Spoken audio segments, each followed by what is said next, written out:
முரசொலி வெளியிட்டுள்ள தலையங்கத்தில் புரட்சிக் கவிஞர் பாரதிதாசனின் இரணியன் அல்லது இணையற்ற வீரன், பேரறிஞர் அண்ணாவின் நீதி தேவன் மயக்கம், தமிழின தலைவர் கலைஞரின் தூக்கு மேடை, நடிகவேள் எம்.ஆர். ராதாவின் நாடகங்கள் என தமிழ்நாட்டு மேடைகளில் ஒலிக்கும் போது அவை வசந்தத்தின் இடி முழக்கமாக இருந்ததாக குறிப்பிட்டுள்ளது.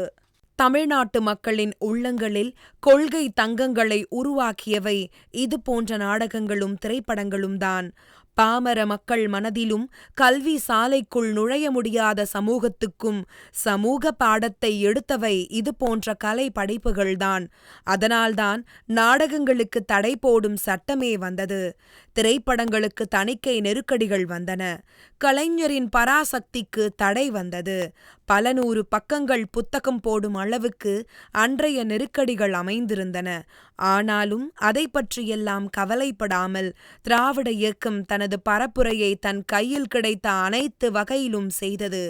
பழமைவாதங்கள் மண்டி கிடந்த கலையை மக்கள் கலையாக மாற்றியது திராவிட இயக்கத்தவரின் கலை படைப்புகள் என முரசொலி தெரிவித்துள்ளது.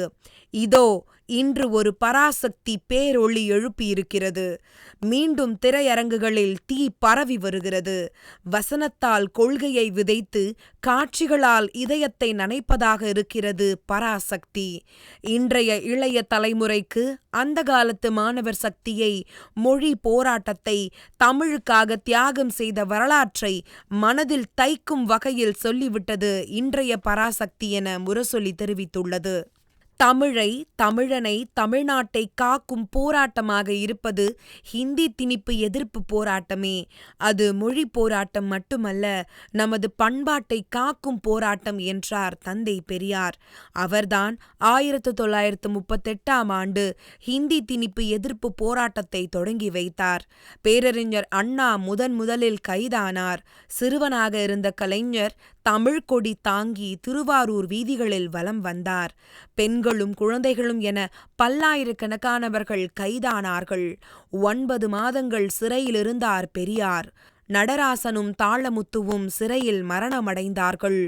2 ஆண்டுகள் கழித்து ஹிந்தி திணிப்பு கைவிடப்பட்டது. 1948ஆம் ஆண்டு மீண்டும் ஹிந்திக்கு எதிரான போராட்டம். தந்தை பெரியாரும் அண்ணாவும் களம் அமைத்து போராடினார்கள். அது முதல் ஒவ்வொரு ஆண்டும் ஆகஸ்ட் மாதம் தமிழ்நாடு ஹிந்தி எழுத்துக்களை அழித்து களமாடியது. இதன் உச்சக்கட்டம்தான் 1960களின் தொடக்க காலத்தில் உருவான மொழி போராட்டமாகும்.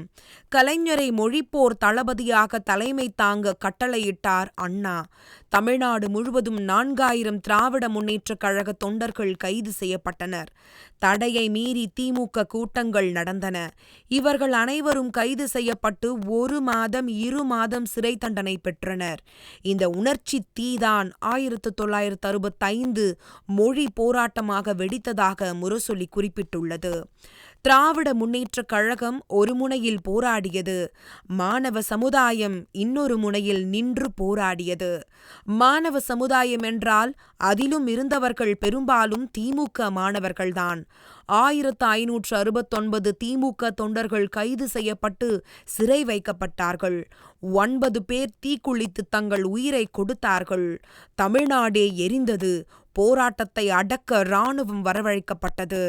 மாணவர் போராட்டத்தை தூண்டியதாக கலைஞர் அவர்கள் தேச பாதுகாப்பு சட்டத்தில் கைது செய்யப்பட்டு பாளையங்கோட்டை சிறையில் வைக்கப்பட்டார். முரசொலி நாளிதழ் கடுமையான தணிக்கைக்கு உள்ளானது. முரசொலி மாறன் கைது செய்யப்பட்டார். அன்றைய மாணவ சமுதாயத்தின் போர் முழக்கமாக முரசொலி இருந்தது. இரத்தத்தில் தோய்ந்த 50 நாட்களாக 1965 ஜனவரி, பிப்ரவரி, மார்ச் மாதங்கள் இருந்தன.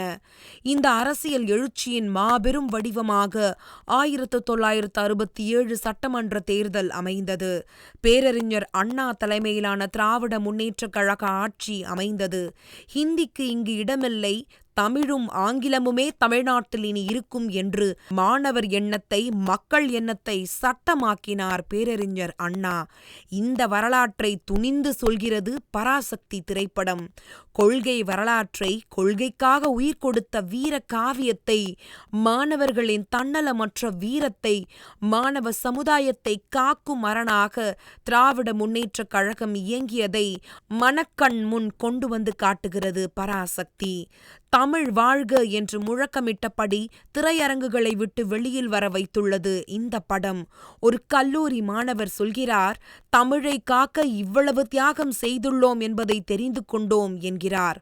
ஒரு மாணவி, இப்போதும் இதுபோல போராடத்தான் வேண்டியிருக்கிறது என்கிறார். பராசக்தி பொழுதுபோக்கு படம் அல்ல, கொள்கையை விதைக்கும் படம் என்பதற்கு இந்த இருவர் வாக்குமூலம்தான் எடுத்துக்காட்டுகளாகும். புதிய தேசிய கல்விக் கொள்கை என்ற பெயரால் ஹிந்தியையும் சமஸ்கிருதத்தையும் திணிக்கிறது இன்றைய ஒன்றிய பாஜக அரசு. இதனை ஏற்க மறுத்ததால் பள்ளி மாணவர்கள் ஆசிரியர்களுக்கு விரோதமாக 2000 கோடி ரூபாய் பணத்தை தர மறுக்கிறது. சில கோச்சிங் சென்டர் நிறுவனங்கள் உண்டு. கொழுக்க உருவாக்கப்பட்ட நீட் தேர்வானது மாணவர்களின் மருத்துவ கனவை சிதைத்து வருகிறது. வடக்கிலிருந்த பல்வேறு மொழிகளை காவு வாங்கிவிட்ட ஹிந்தி தெற்கிலும் அதே வேலையை காட்டி வருகிறது.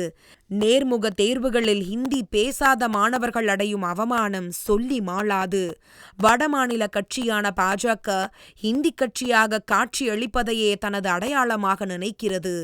வகுப்புவாதத்துக்கு அடுத்ததாக ஹிந்தி ஆதிக்கமே பாஜக மீதான கடுமையான விமர்சனங்களுக்கு காரணமாக இருக்கிறது.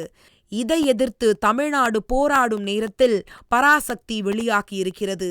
தமிழ்நாடு போராடும், தமிழ்நாடு வெல்லும், வெல்வோம் ஒன்றாக என முரசொலி தனது தலையங்கத்தை நிறைவு செய்துள்ளது.